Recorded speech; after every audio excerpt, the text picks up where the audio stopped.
Here we are, punters, back for part 2. Yeah, now Potts, I believe you've got a new role. What's that, mate? You know, there's been Glyn and there's been Willowed. I think, have you learned how to be Cindy? Is that right? Are you President, Treasurer and Secretary of the Cindy Olsen Fan Club? Would that be fair to say? Over the last week or so? I'd say it'd be fair to say that when Cindy trains a winner, I've got a nasty habit of running second to that winner. There was almost 3 in a row. Yeah. How's Czechoslovakia? Anything good there? No. Was that the perseverance or something? At least I did manage to save on that. Did you? The winner there, because I thought he did. Yes, that's a new one, mate. Being Cindy, I would have think. It was Turn the Tide, you know, having its first look at 1400. It seemed to find a lot of stamina there, and One on the day, was it? Miss Vixen, wasn't it? Well, I didn't bet in that race, but Miss Vixen won. Anyway, Cindy's and me are having a. We're seeing other people at the moment. We're having a difficult time. Out there with Tony McAvoy. She's still on catching T McAvoy. She doesn't have as many runners as T McAvoy. He's still a bit of a mystery to me. Anyway. And the other mystery to me is that I find have all sorts of trouble with just getting my head around, and I'm just confused by a lot of it. Is Jamie Carr. She's interesting. I mean, the horses, she gets them well. She can get them into a good rhythm, but some of the decisions in races just leave me puzzled. What did Ballarat on the synthetic the other day? She actually was outside the lead. She let a horse get past her on the home turn. Yeah, it was horrible. Yeah. Manhattan Spirit, I think it was. It was in the maiden. Yeah, the first. Manhattan Whirl. Manhattan Whirl, man, that's it. Yeah. Have a look at that ride, punters. Tell me what you think about that. I mean, to me, she just completely lost her momentum, got caught napping, and was lucky the other horse stopped. I just said flat spot or something from my comment, but mine was you think I think of the horse's fault. Well, I haven't looked at the sectionals yet, so I've got to work that race out because that Namino. So I don't know if it's much good. Yeah, I think it turned it up. That's the only reason she got up and won the race. So I'm not actually sure, but certainly I don't want to see horses ridden like that when I'm on them. You want to see them. But can I just, while we're giving out things, I'll give a rap to a jockey that I think's won several races recently that he probably wasn't entitled to win because he's kept his horse engaged in the race, he's kept its momentum up, and he hasn't let the horse lose interest in the race. And he's done it a number of times, and they've won races they probably shouldn't have won. And that's Zach Spain. Oh no. So I think Zach's a very good momentum rider, and he probably deserves to get better rides than he does. I used to be pretty critical of Zach, and he's going well. He's got good support from Mick Price and a few others. Yep. No surprise while we're on jocks. I've got to give T Stockdale a rap. Yeah, he's been going terrific, and he's staying in the country till the end of the spring carnival. So then he'll be able to benefit from his claim in town over the summer. So it's just a win for us country punters at the moment. And then when he gets to town in November, the end of November, he's going to be. Bet you he gets on a roll there. He's going super. So, and I thought while we're talking about the poly track, mate. I mean, obviously I had some issues at Pakenham yesterday. There's horses scratched pre-race and things like that for kickback, which we know kickback's part of poly-track racing, but obviously it was a bit more excessive than usual. And I thought that could roll into Keller Valley on Saturday. He's a very, very interesting runner who, everyone had differing opinions on. I know you were sort of happy to take him on, and one of the other people thought he was a good thing. But so do you want to maybe talk about? Well, I'm certainly nervous about taking him on because he's, it looked impressive to the eye. He's synthetic win. There's a lot of those can I say on the first subject, DK, with the kickback, the preparation of these tracks is important. We don't get much information on it, and I think that the track managers are probably learning how often they need to do that harrowing to get to stop it getting, because it seems to me the kickback increases when it dries out and gets crumbling. And the other thing that has an impact on the kickback is whether it's a windy day or no wind. So yesterday at Pakenham, for instance, there was no wind. I think it was a really light wind day on Friday as well, and they had some issues. Whereas today at Pakenham, we're at Ballarat today, there's a 50-kilometre wind forecast, so it blows it away. It doesn't get up to the horse's head, so they won't have an issue there at Ballarat today. So the wind actually helps. It's got to be a little bit weather dependent, isn't it? Yeah, when it rains, it actually reduces the kickback. It settles it down. Yep. And they actually seem to run slightly quicker times when it rains. Yeah. But it's a very much a horses for courses thing. I'm finding, and I remember talking to a mate who does the form in Darwin, And I was saying, how these things, you know, one minute they get beaten 10 and the next they come out and win. He said if they get that sump oil, you know, it's a sump oil track up there, but they get it in their, up their nose or in their mouth or in their eyes, they just give up. And it's the same on the poly. And, you know, I had a horse at Moe on the weekend. It went like a busted twice on the poly, but had SPs to its name, so and then it goes to back on the turf at Moe in one. You know, so up to 8-9 length defeats on the poly. So it's very much a horses for courses. You handle it, you put up with what it is, and that's absolutely right. It's just, like racing's full of variables. That's why we have variance in results and other things. So I would just say the poly track form and winter wet track form have absolutely no relevance to each other at all. No, so absolutely. when horses are going from one of those to the other, so they're at the extreme ends. Yeah, absolutely. Its most recent run is almost meaningless. It just tells you whether the horse is in health or not.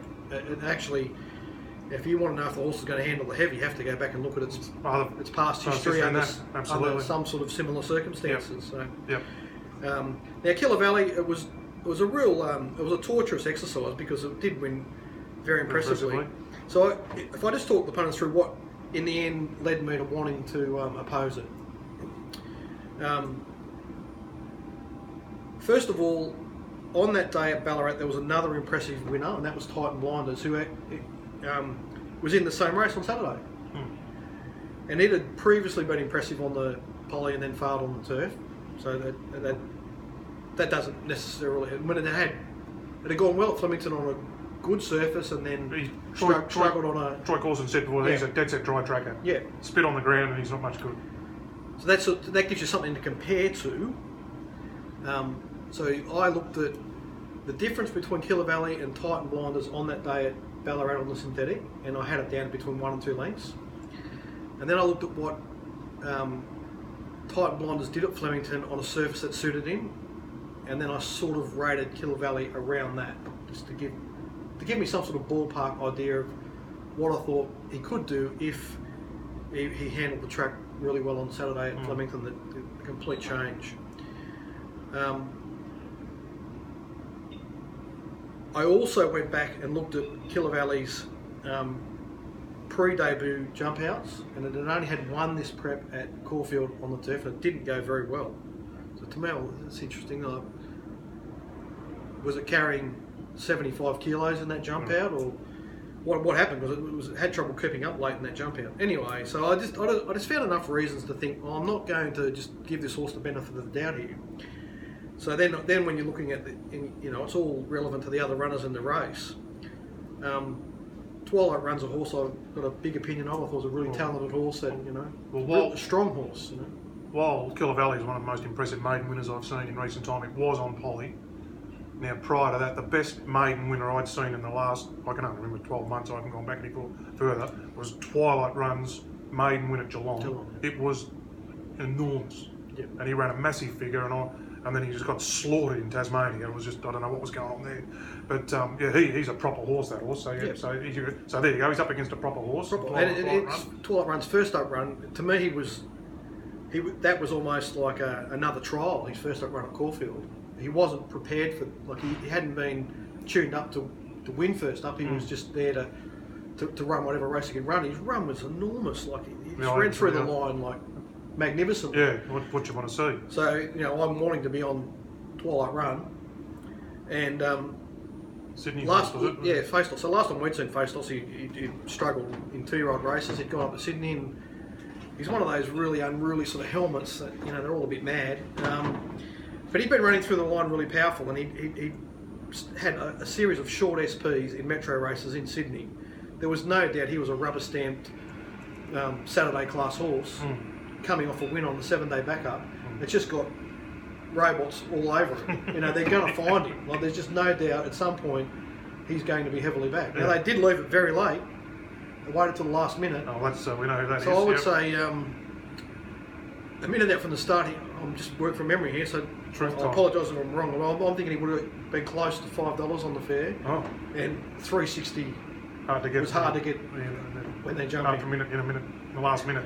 And he just Truth time. He got a bit lost on the turn, and but then he hit the line really powerfully. Yeah. So anyway, that was the nature of my thoughts in that race. Well, I didn't do that, but my knock. I wouldn't have knocked him on what he did and everything. My knock would be only on his experience. Yeah. He's only having his second start at the races up against seasoned horses. It's like any horse. We used to, back at IAS and days, we used to see in the lead up to slippers and things, you'd see something come out and piss him on debut, a 2-year-old, and then he'd be $1.60, $1.80 that second start. And we used to just lay, Mark used to say lay, second start 2-year-olds off the big things, and they're inexperienced, they're vulnerable, got some might run into something else that's nice, a nice horse. So I would say experience. I was lucky yesterday. I'm back to winner at Maui on Saturday, and inexperienced. There was a first starter coming after, but inexperienced, having gone its first start of the race, inexperienced cost it. Yeah. It laid in at a critical time. So these horses, David Bright. Yeah, one of the Peter Moody import, race, one of the Peter Moody import horses. So coming after, he probably should have go straight and probably a bit more seasoned.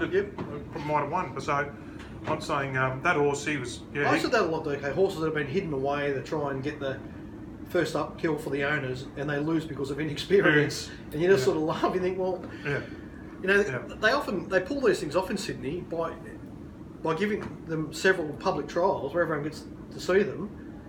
They just ride them a bit quieter or whatever. I mean, sending them around in trials doesn't destroy your market. No.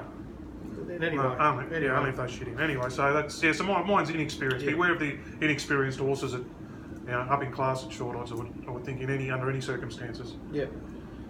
And there was another thing during the week I thought caught my eye. Potts was something happened to Balaclava with there was a drum with the track or something, and they. Can I say before we move on Killer Valley, before we go on the notice? So I'd assume that Face Loss was going to be really heavily backed by one of the teams at least. So I really expected Killer Valley to run closer to $5. I was thinking my end. So I was really wrong there in a way. Yeah. And I think it's really interesting. Every time it looked like it was going to get out, I was watching to the betting because I thought, will it ease late 5-2 or something? It's 11-4. No, every time it came back into 2-1. Yeah. Every time. So that to me, there's something there. So how that horse develops from now will be very, very interesting. Sorry. No, you're right. Yeah, that's right. Yeah, but if it'd been expressed in the market and all that sort of thing, so it's definitely something there. But he said he's going to take it back through the grades. It pulled up lame. I think it just didn't know what hit it. Yeah. It was exposed early. It was just went a lot faster anyway. Yeah. But anyway, we'll see it again. Yeah, Balaclavas, they had an issue with some trackers. I don't know if it was over water, it rained or something. But halfway through the program, they changed a 1,200 metre race that was a circle race, and they made it a 1,050 metre race out of a chute, which completely just, as we know that. What's the difference? It's like chalk and cheese. It's just completely different races. 1,000 metre races. Well, the market will be completely different. Yeah, completely different. And I think I saw James Jordan's own write up that the result was completely, as it turned out, was won by a 1,000 metre horse. It was completely vulnerable. But what do you think about the punters' protections there and things like that, mate? Well, I understand that it's in the rules of racing they can do that, and fortunately, it doesn't happen very often. So can we just? It'd be nice if they changed the rules. That if they change the distances, that all bets are refunded and it's a new market. Maybe, I don't know. On request, they're sort of saying, because they don't worry about the bloke who's put on his bets in the morning or things like that, and then the recreational punter again, they want to protect him, but you should be able to. The problem cancel is your bet on request. When there's a new market come up, if you're on the right side of it, you're probably not going to request the refund. No, but what happened is it went pear-shaped. Yeah. Everything that was suited at the original listings was express. Yes. And then 1,000 metre horses were all backed. That's what I'm saying. It'd be just fairer to everyone, because you've got to be fair to the wagering operators as well. Yeah. I think it'd just be better if all bets were refunded. Fresh betting. Fresh betting, as they say. New distance. Yeah. If it's a distance change. Well, it's like the way it's weighing light and things like that. It's another thing. It's not perfect, but lucky it doesn't happen too often. Yeah. Now on that very subject, okay, we had another email from good man Stewie, just asking about Raceday rain and how we deal with that. And morning rain and then during the program. During the program, So it's always first thing we do is look at a forecast before we start the form, don't we? That's the first thing we do. That's an important point. If there's a chance of it happening, be prepared for it. Just be a little bit more conservative than you normally would be. Don't be so strident when there's a chance for real change. So, yeah. So I'm more. You're probably good to talk about during the day and later in the program. I bet in maidens and early in the days. So I'm sort of. It doesn't change a lot for me. I'm sort of thinking on the history of the track, how it plays in the different ranges of wet and things like that, and then I'm looking for the jockeys or the track walkers. But in race one, if it's D. Endel or if there's a Mick Kent horse in there, who's one of the best track walkers, where are they charting? Where are they happy to be? And are they gradually working away? And it's good now. I mean, they used to miss out, but Brad Bishop and other guys, they're straight onto the first jockey home. How's the track feel? Is it getting real wet? Will they get off the fence? What do you think? So I'm sort of nothing changes a lot for me. In the post race, it does. It's you'll see in the post race. I'll have to note down there's been rain, or you see rain during race 2 because the times get a lot slower on the day, and you have to when you're rating the races. It's more important to me in post race actually, just to get the to make sure the races are rated properly, because Definitely. A deteriorating track, you can have a stronger race later in the day, run 2 seconds slower than the first use made, and and things like that can happen. So yeah. So my view of it is, it really depends what the starting track rating is. So if it's already a 7, say, and we've got some race day rain coming, I don't get too concerned about it, because once the tracks get testing, to me, I'm just looking at fit horses that are going to handle it is the main factor that I'm trying to identify, betting on those sort of programs. And that's not a huge change, and you might have to make some minor adjustments. But if it's a good 4 or even a 5, and there's a chance that it could become a 8, 9 or a 10, that's back right off for me. Be very careful, chip down, one race at a time, and make your decisions as you go. So it's a huge variable. A track like Caulfield, for instance, if you take away the race day rain meetings, we haven't had a meeting at Caulfield where the track's been worse than a 5 in 4 years. It only ever gets worse than that when it's raining during the card, and it completely changes the way races are run there.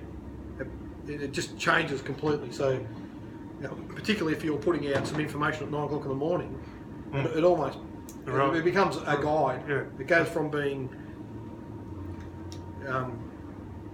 information you can trust, information that you can use as a bit of an indication, really. So, Stu, it's a great question. It's a really the point is just pick your mark.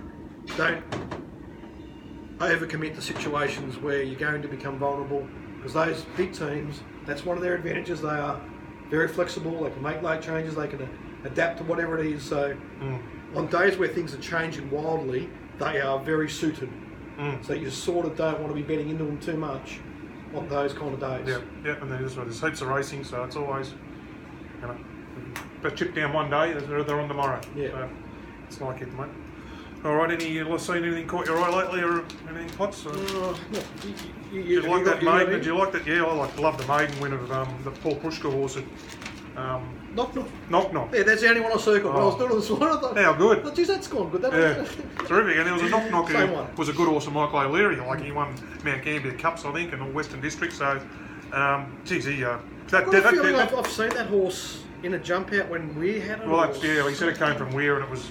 But 2,000 metres, they're saying it's a typical Prushka, so it's a 2,000 metre plus horse, and it's gone like that. And Deference went good. Deference, he ran to his price, his odds on, and he rolled him. And, the only I thought there was first use. I just don't know if there was anything in the first use that day. But I'm big on it because I've got to pull those. That's easy to fall into for me because I'm on to see those every meeting, those first use, and I'm happy that they've gone good. The margins were enormous.